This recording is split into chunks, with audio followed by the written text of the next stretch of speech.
Alright, so I'm going to show you how to find buried treasures without using a map.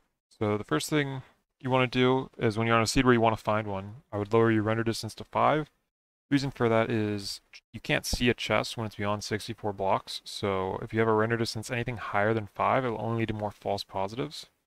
And if your island is really small, you can actually go all the way down to like 2, so it will only load the chunks in your island. That's even better. But here, since I have like a fair amount of coast, I'm going to put it at 5 since that's my max range. Next thing I'm going to do is I'm going to set my pie chart. So starting from root, you go to game renderer, level entities. The reason we go to game renderer instead of tick is because game renderer is looking at what is rendered, hence the name. And so essentially what's on our screen. So it gives us a lot more control over tick, because tick is only looking at what chunks are loaded. And the reason we don't go to block entities is because it's just unspecified all the time, and there's no information we can gain from that.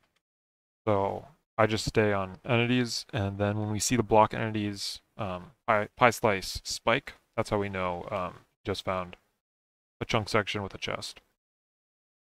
So what I'm going to do is I'm going to watch the point. I like to watch this number in like the second column and just wait for it to spike.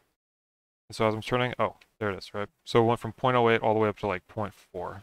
And it does this weird like climbing. It doesn't instantly jump. But so yeah, it's climbed up to like 0.6. So we just loaded a chunk with well, specifically a chunk section with a chest in it. And it's on the right edge of my screen, right? Because that's the most recently loaded chunk section. So what I could do, I can turn on chunk borders, and then I want to line my crosshair up with where I was looking before, like the very right edge of where we just had the spike. And I think it was around here. And so I'm just going to follow this chunk border until I'm like just to the right of a chunk corner. And I'll explain why that is in a second.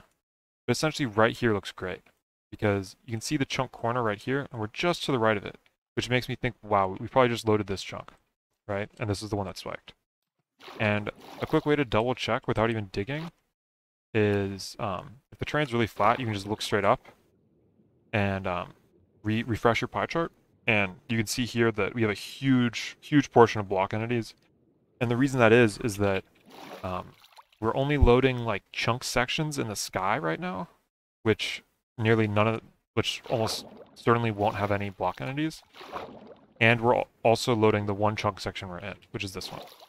And so that makes me like almost 100% sure that we're in one. Oh, and the reason that didn't work was because I went above this blue line, which made me out of the chunk section. I'll explain why that happens more later, but essentially when I'm below this blue line, you can see the spike is still here. So with almost complete certainty, it's going to be my chest right here. So now just to explain more how this works, the game rendering in Minecraft is done in like chunk sections, not just chunks.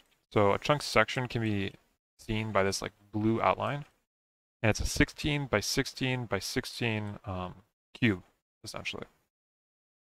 So when I get a chunk section on my screen, like just barely, that's when it's considered loaded. So you can see that example more here. We're not trying to find when the chest is loaded, we're trying to find when the chunk section with the chest is loaded. So if I stand right here, you'll see we don't have anything, and then right when I cross the blue line, it'll spike. Yeah. And then if I go to the other side, it will be the exact same. So nothing yet because we haven't crossed the blue line, but as we watch the left side of my screen, when I cross the blue line, it'll spike.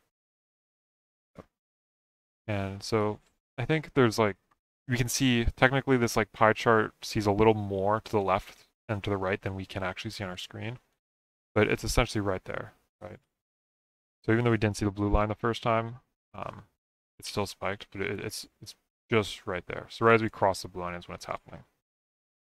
And so the reason when I did a sky check on the first seed didn't work has to do with these chunk sections.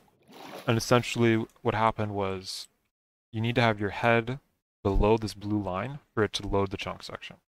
So if I'm looking up right here, even though my feet are under this blue line, right?